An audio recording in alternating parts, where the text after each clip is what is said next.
स्वीकार्नुहोस् एउटा कविता। छुट्टिन कुनै विधि पुर्याउनु पर्दैन शीर्षकमा। छुट्टिन कुनै विधि पुर्याउनु पर्दैन। गोडाले बाटोलाई बैरी मान्ला, एक कदम एक पहाड जस्तो भारी लाग्ला। गोडाले बाटोलाई बैरी मान्ला, एक कदम एक पहाड जस्तो भारी लाग्ला। क्षितिज नजिकै देखिए पनि दिनभर टाढिँदै जान्छ।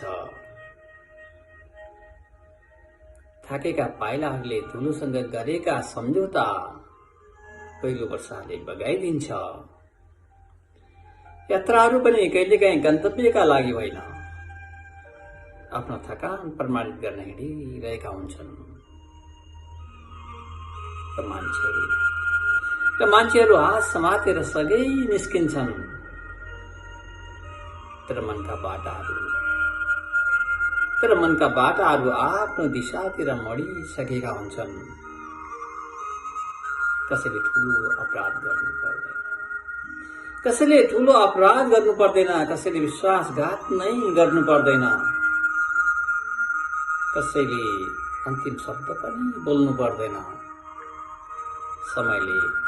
समयले चुपचाप दूरीको बिउ रोपिदिन्छ, अनि व्यस्तताले त्यसमा पानी हाल्छ, र मौनताले बुसमा आगो सल्काएरै छोड्छ। त्यसपछि एउटै घरभित्र बसेका मान्छेहरू पनि एकअर्काको खबर भन्दा मौसमको खबर धेरै जान्न थाल्छन्।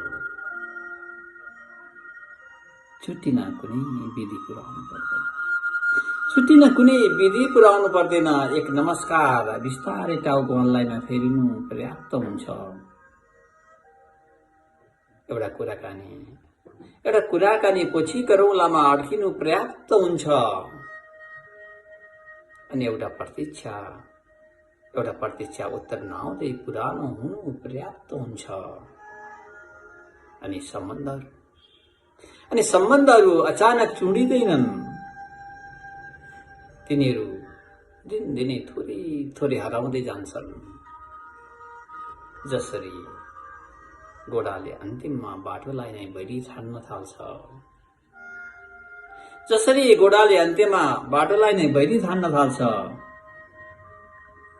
तर बाटोले कहिले आफू निर्दोष भएको सफाई दिँदैन।